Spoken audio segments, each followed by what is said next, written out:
Bismillahirrahmanirrahim. Assalamualaikum warahmatullahi wabarakatuh.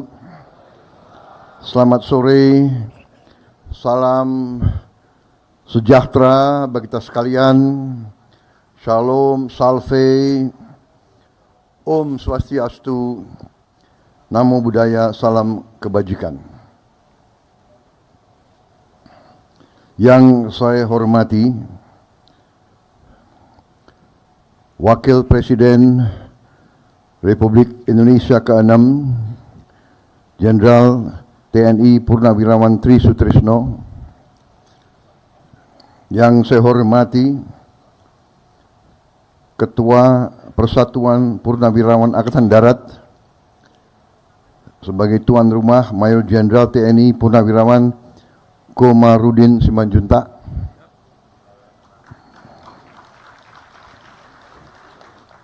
Wakil Ketua MPR RI Saudara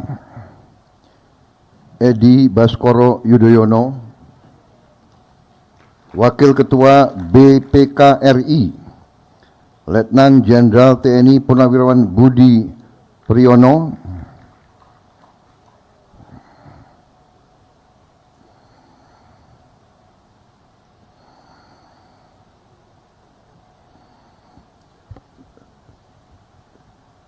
yang saya hormati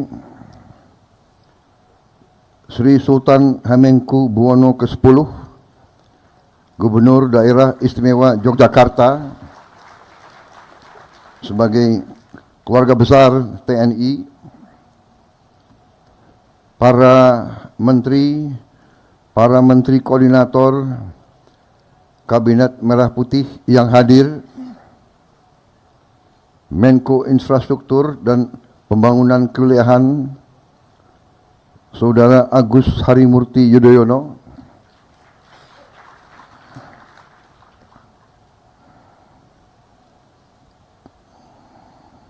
Menteri Dalam Negeri Jenderal Polisi Tito Karnavian,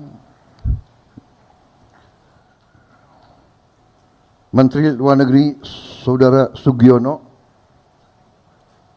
Ini Mas Agus Harimurti Yudhoyono dan Saudara Sugiono ini purnawirawan remaja.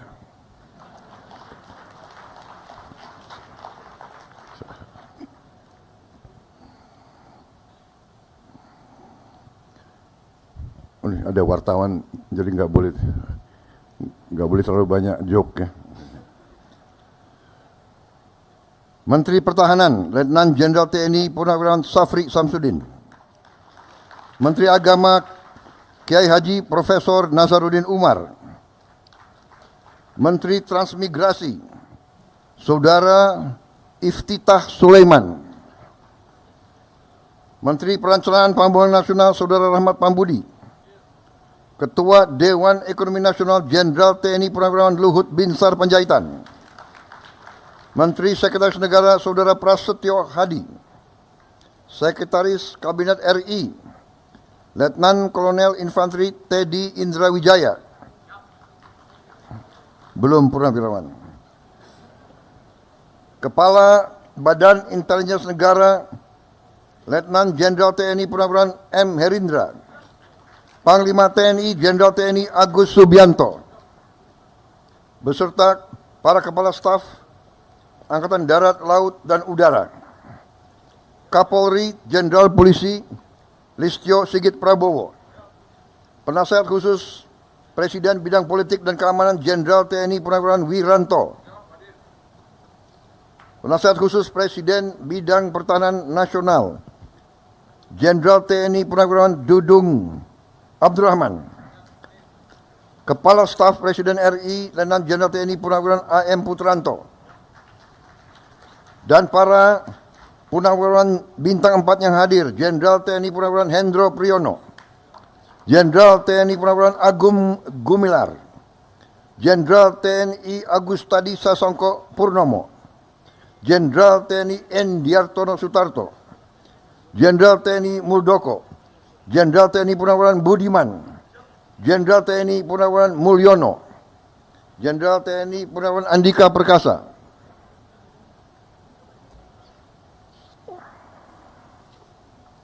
Marsikal TNI Purnawirawan Yuyuk Sutisna, Marsikal TNI Purnawirawan Herman Prayitno, Marsikal TNI Purnawirawan Imam Sufaat, Marsikal TNI Purnawirawan Ida Bagus Putu Dunia, Laksamana TNI Purnawirawan Ahmad Sucipto, Laksamana TNI Purnawirawan Marsetio, Laksamana TNI Purnawirawan Ade Supandi, Laksamana TNI Purnawirawan Siwi Sukma Aji, Jenderal Polisi Purnawirawan Bambang Hendarso Danuri, Jenderal Polisi Purnawirawan Sutanto, Jenderal Polisi Purnawirawan Timur Pradopo, Jenderal Polisi Purnawirawan Sutarman, Wakil Menteri Koordinator Bidang Politik dan Keamanan Letnan Jenderal TNI Purnawirawan Ludwig Friedrich Paulus, Wakil Menteri Kelautan dan Perikanan Laksamana Madya TNI Purnawirawan Didit Herdiawan Asyaf, Wakil Menteri Agraria dan Tata Ruang Mayor TNI Purnawirawan Osi Dermawan. Yang saya hormati, saya muliakan, dan saya banggakan saudara-saudara para pimpinan dan pengurus PPAD Persatuan Purnawirawan TNI Angkatan Laut, Purnawirawan TNI Angkatan Udara yang saya hormati, seluruh undangan yang saya hormati. Pertama-tama tentunya sebagai insan yang bertakwa, marilah kita tidak henti-hentinya memanjatkan puji syukur kehadirat Tuhan Maha Besar, Tuhan Maha Kuasa, atas segala karunia yang diberikan kepada kita, atas kesehatan, nafas yang masih diberi kepada kita bisa berkumpul di tempat yang baik ini dalam keadaan sehat walafiat untuk melaksanakan suatu halal bihalal dalam rangka masih suasana Lebaran, suasana Idul Fitri 1446 Hijriah 2025 Masehi. Saudara-saudara sekalian, karena ini halal bihalal, saya menyampaikan mohon maaf lahir dan batin,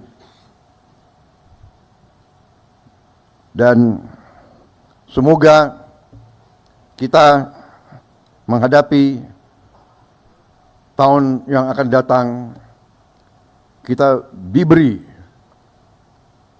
perlindungan, diberi petunjuk, sehingga kita bisa menjalankan tugas kita masing-masing dalam keadaan yang baik dan selalu di atas jalan yang lurus, jalan yang benar, jalan yang diridhoi oleh Tuhan Maha Besar, Tuhan Maha Kuasa bagi umat Islam, Allah Subhanahu wa Ta'ala. Saudara-saudara sekalian, terima kasih atas kehormatan yang diberikan kepada saya untuk hadir pada acara ini. Memang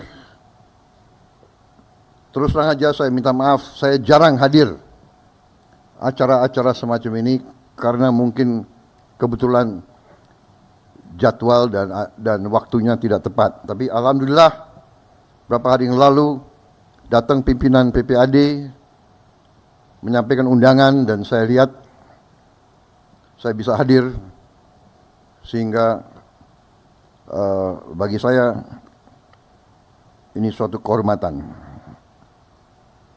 Saudara-saudara sekalian, kita sebagai purnawirawan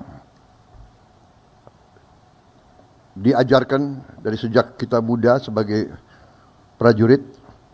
Hari-hari pertama kita di tentara, kita diajarkan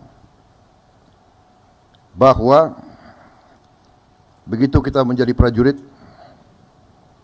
hidup kita, jiwa kita sesungguhnya sudah bukan milik kita sendiri lagi, bukan milik keluarga kita lagi. jiwa dan raga kita sudah persembahkan kepada negara, bangsa, dan rakyat kita. Itu pelajaran yang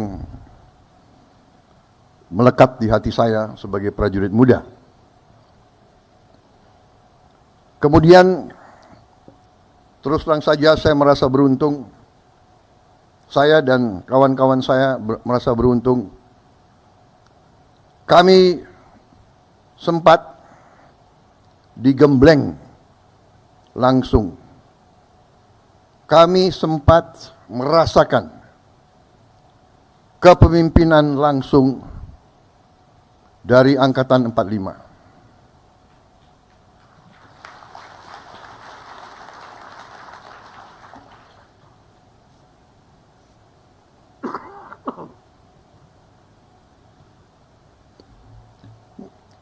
Angkatan 45 bukan saja dari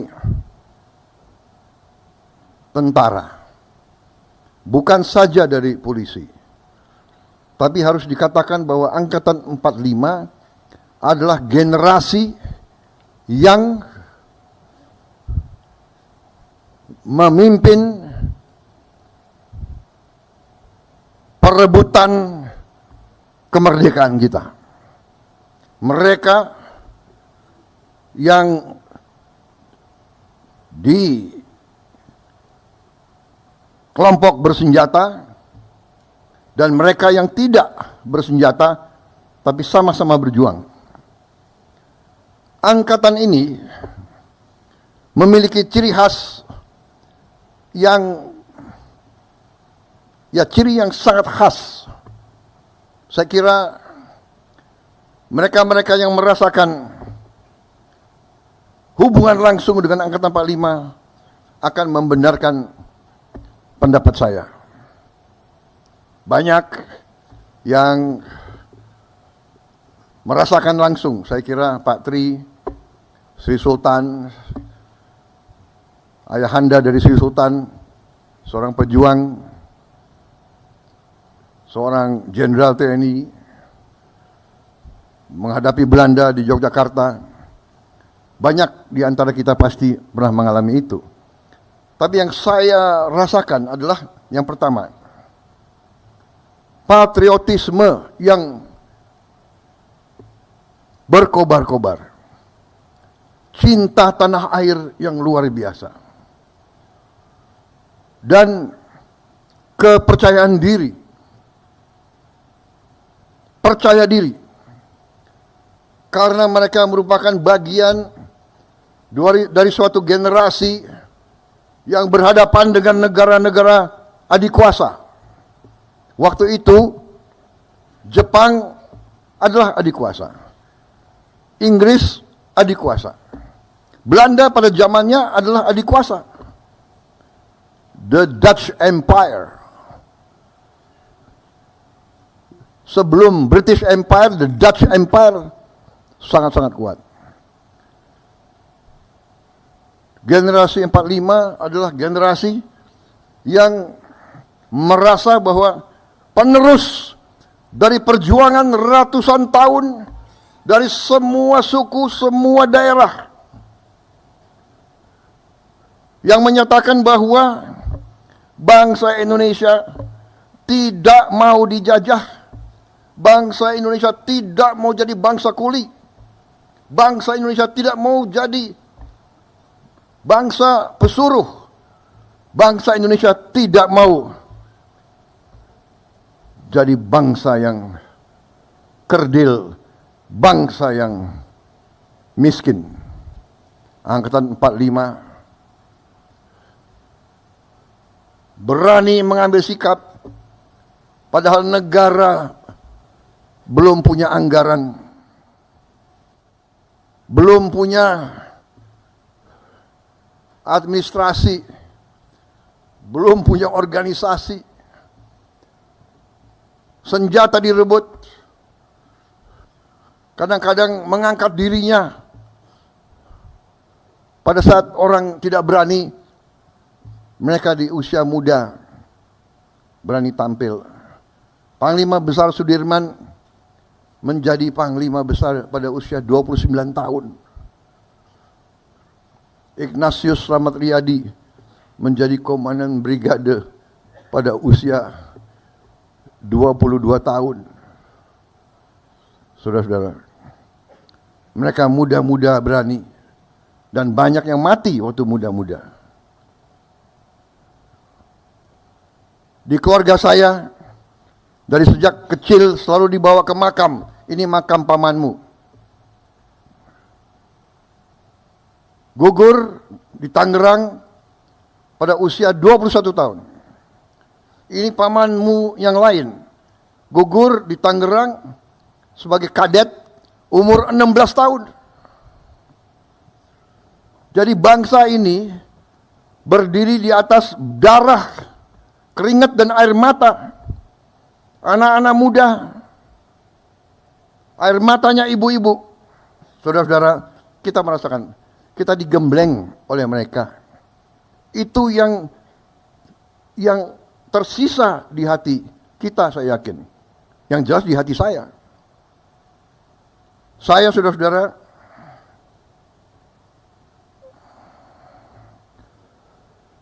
bersama saudara-saudara hampir semua, banyak senior saya di sini, guru-guru saya.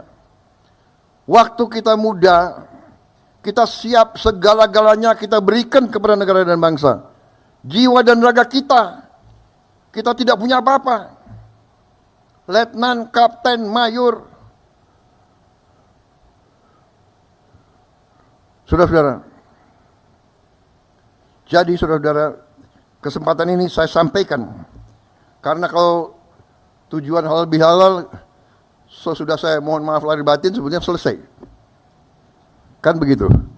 Tapi kapan lagi saya bicara sama saudara-saudara sekalian? Ya.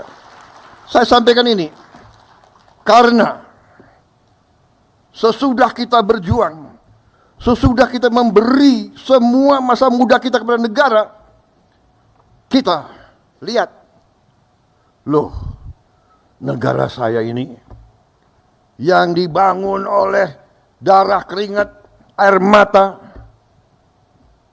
Sudirman, Slamet Riyadi, Ngurah Rai, Walter Monginsidi, ribuan pemuda, pemudi, kok sekarang begini? Kita bangun dan kita lihat kekayaan bangsa, kok kekayaannya tidak dirasakan oleh rakyat kebanyakan.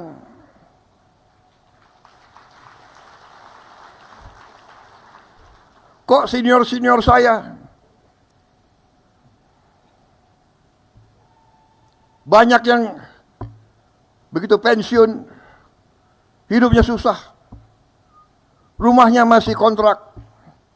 Panglima-panglima saya, jenderal-jenderal saya, komandan-komandan saya lihat there is something wrong.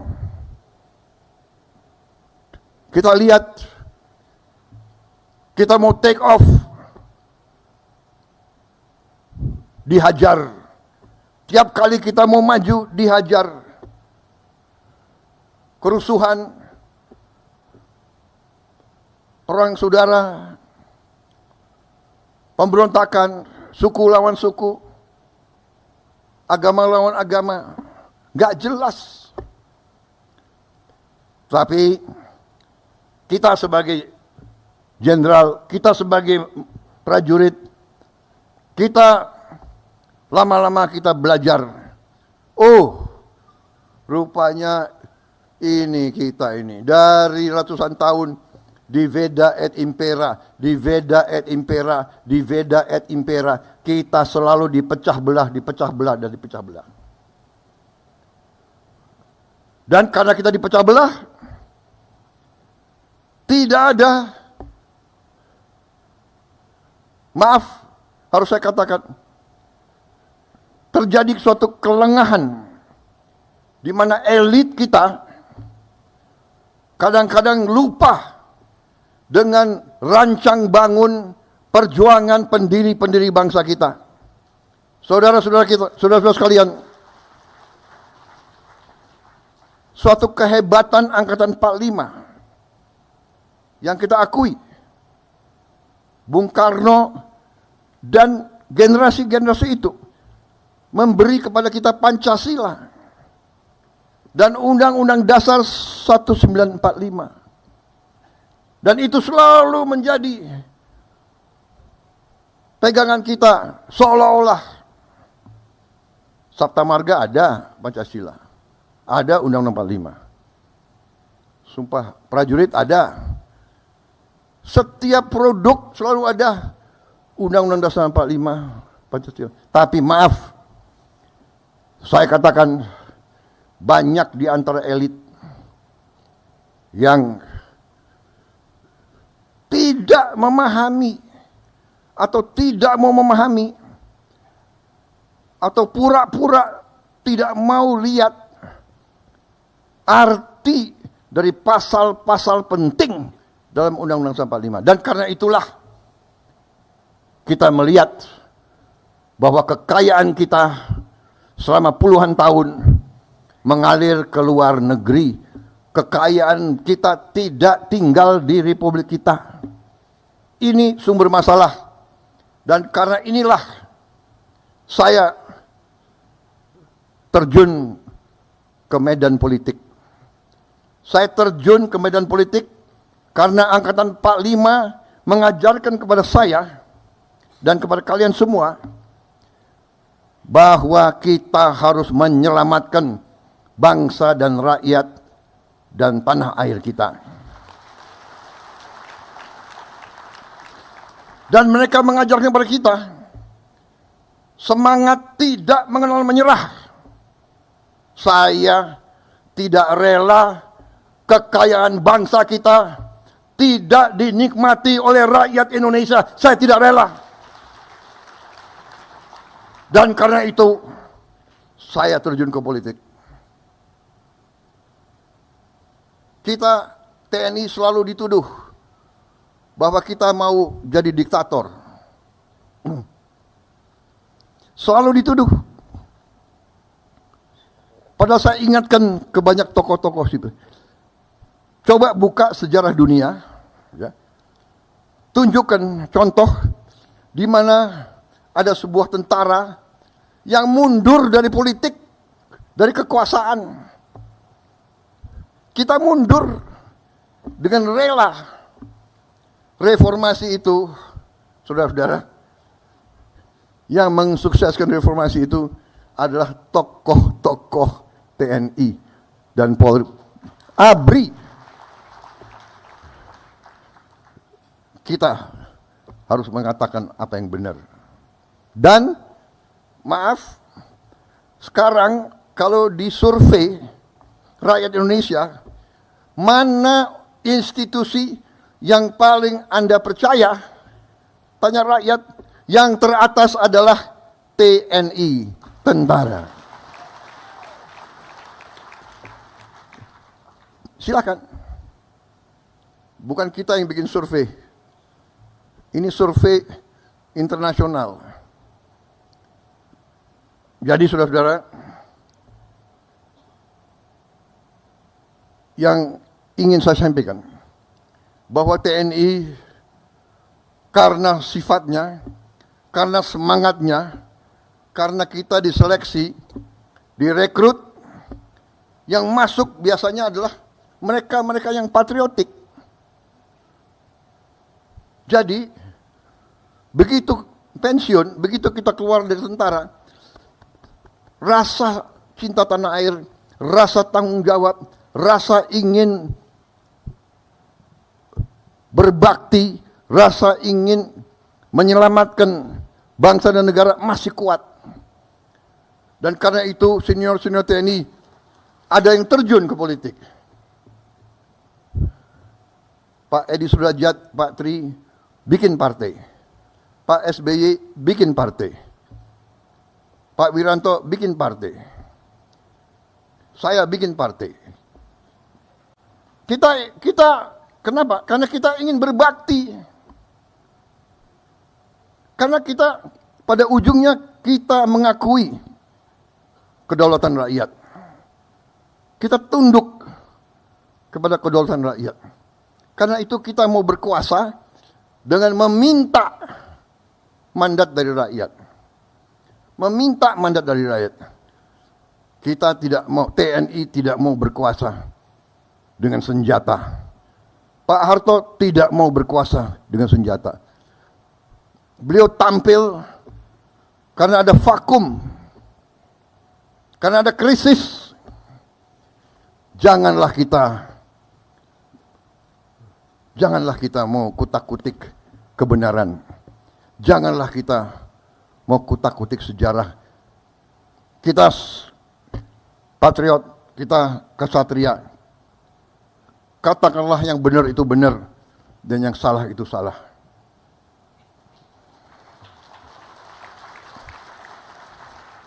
Semua pemimpin berjasa.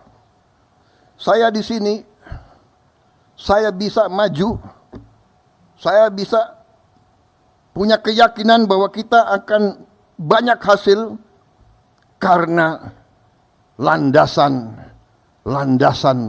yang dibangun oleh pendahulu-pendahulu sebelum saya. Kita harus akui itu.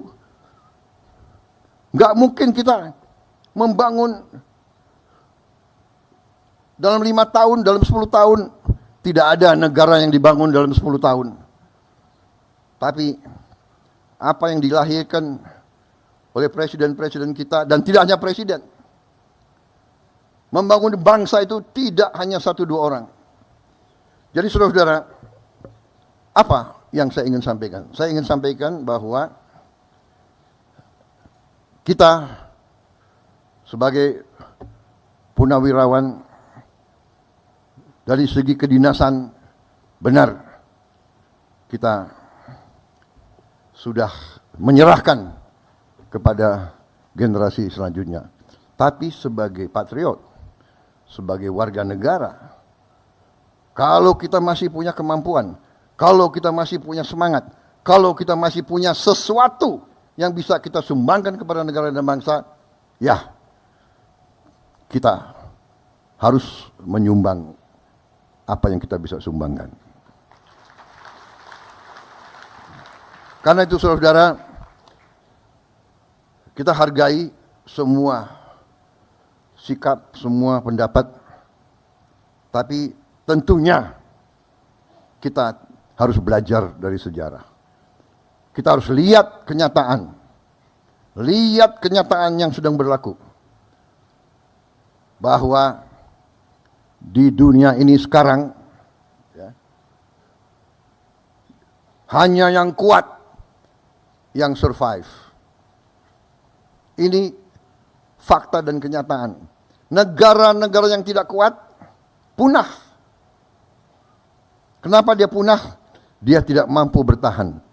Kenapa dia tidak mampu bertahan? Karena dia tidak bisa mengamankan sumber-sumber kekayaan dia sendiri. Kalau suatu bangsa tidak bisa menguasai sumber kekayaan sendiri, bangsa itu miskin. Sangat sederhana. Saudara-saudara sekalian. Dan kita harus mengerti, mantan prajurit-prajurit ini harus mengerti. Perang kita tidak inginkan. Perang dahsyat. Tapi kadang-kadang kita dipaksa untuk perang. Kita dipaksa. Kalau kita tidak berani ambil keputusan untuk perang, tidak kita merdeka. Karena Belanda tidak mau memberi kemerdekaan kepada kita. Sama sekarang. Kita lihat apa yang terjadi di dunia ini. Ya. Yang kuat akan memaksa yang lemah.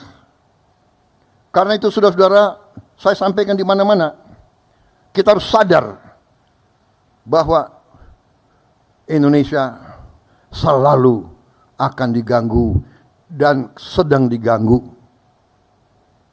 Kita tidak mau ganggu bangsa lain, tapi bangsa lain mengganggu kita. Kenapa? Karena kita kaya. Kita punya nikel terbesar di dunia.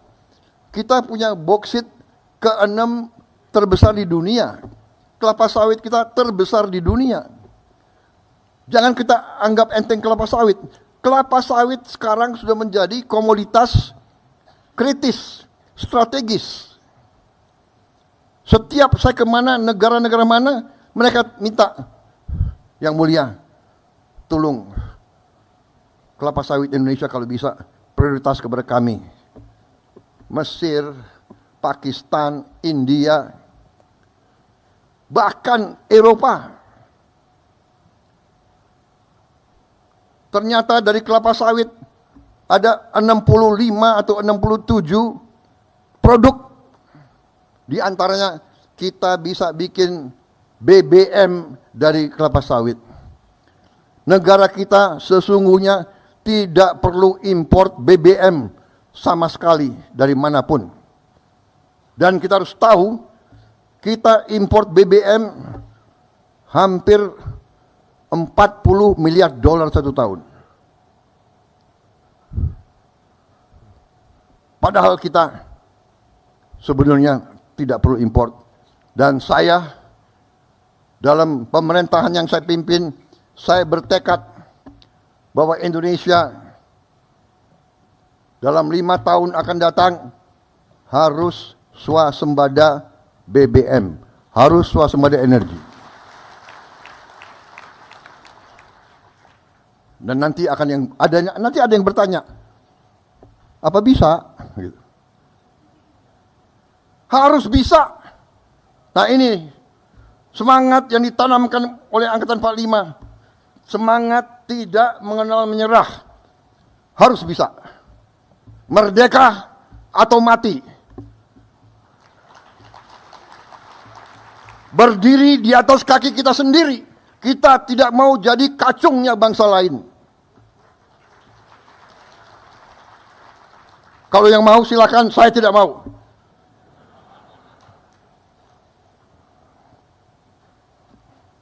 Ini salah pembina-pembina saya yang mendidik saya seperti ini. Salah Pak Tri, salah Pak Luhut, Pak Hendro, Pak Agum. Ini abang-abang yang beri contoh, yang menanamkan kepada kita semangat itu. Jadi kalau Prabowo sekarang seperti ini, jangan salahkan Prabowo, salahkan Pak Tri, Pak Hendro, Pak Luhut, Pak Wiranto. Iya kan? Loh ini bapak-bapak didik saya seperti ini, ya apa boleh buat. Saya tidak mau tunduk kepada bangsa manapun. Kekayaan Indonesia harus di tangan bangsa Indonesia. Dan Angkatan 45 telah memberi senjata pamungkas yang luar biasa, yaitu Undang-Undang Dasar 1945. Perlu saya tayangkan pasalnya? Baik, saya kira waktu sudah habis. Ya, sebelum saya diusir, saya tutup dengan satu slide. Saudara-saudara, salah satu program kita nanti adalah saya akan membangun minimal 100 sekolah berasrama. Sekolah berasrama ini biasanya di setiap negara sekolah berasrama itu adalah untuk yang terpinter. Itu tetap kita lakukan. Tapi saya akan bangun minimal 100 tiap tahun sekolah berasrama untuk keluarga yang paling tidak mampu. Karena saya bertekad untuk memutus rantai kemiskinan. Kalau bapaknya pemulung, anaknya tidak boleh jadi pemulung. Kalau bapaknya tukang becak, anaknya tidak perlu harus jadi tukang becak. Kalau bapaknya susah, tidak punya penghasilan yang cukup, anaknya tidak boleh terus. Untuk itu tidak ada jalan lain. Kita harus berani. Siapa berani menang. Berani benar berhasil.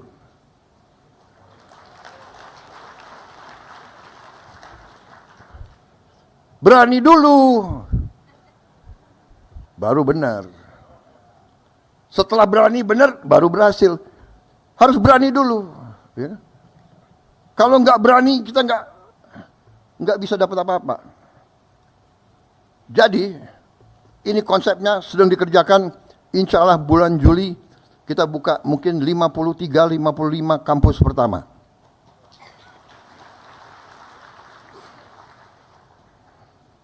Nah, sekarang sudah mulai seleksi murid. Syaratnya harus dari keluarga yang benar-benar tidak mampu. Dan salah satu teknik mereka, Kementerian Sosial, PAN-RB dan Badan Pusat Statistik, BPS, karena mereka yang punya data, adalah mencek rumah tinggal keluarga tersebut. Saya minta ditayangkan ada berapa calon peserta. Bisa kelihatan?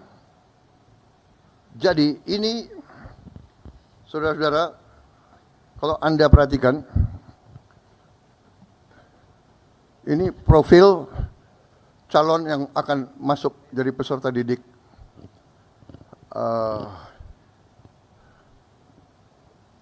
Namanya Naila, ya.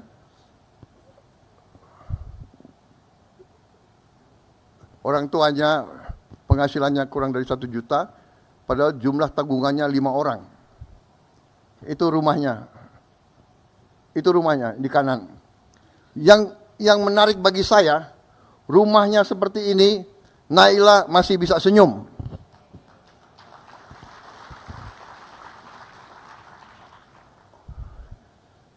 Saudara-saudara sekalian, rekan-rekan pun, ini perjuangan kita. Sisa hidup saya, perjuangan saya adalah untuk merubah nasib Naila di Indonesia.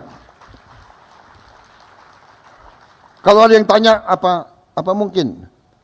Harus mungkin, dan kita buktikan bahwa kita akan berusaha sekeras-kerasnya. Hanya dengan keberanian, hanya dengan tekad, hanya dengan keyakinan, dan hanya dengan tekad untuk memimpin suatu gerakan pemerintahan bersih, pemerintah yang anti korupsi, yang pemerintah yang bisa menyelamatkan kekayaan negara. Naila akan punya masa depan yang baik. Terima kasih. Wassalamualaikum warahmatullahi wabarakatuh. Semoga Yang Maha Besar, Yang Maha Kuasa senantiasa beserta kita dalam pengabdian kita yang terakhir. There are no, old soldiers never die. They just fade away. Tapi di Indonesia lain. Old soldiers never die and they never fade away. Until the Almighty God calls us. Kalau udah dipanggil apa boleh buat. Selama masih ada nafas di badan kita, diajarkan oleh senior-senior kita. Diajarkan oleh Patri. Berjuang sampai titik darah yang penghabisan. Selama masih ada hajat di kandung badan, merah putih di dada, tidak akan pernah berhenti berjuang. Terima kasih. Selesai. Semoga kita terus semangat. Terima kasih atas undangan ini. Mohon maaf kalau ada kata-kataku yang salah. Wartawan coba di delete yang enggak benar. Yang baik tayangkan. Terima kasih. Selesai.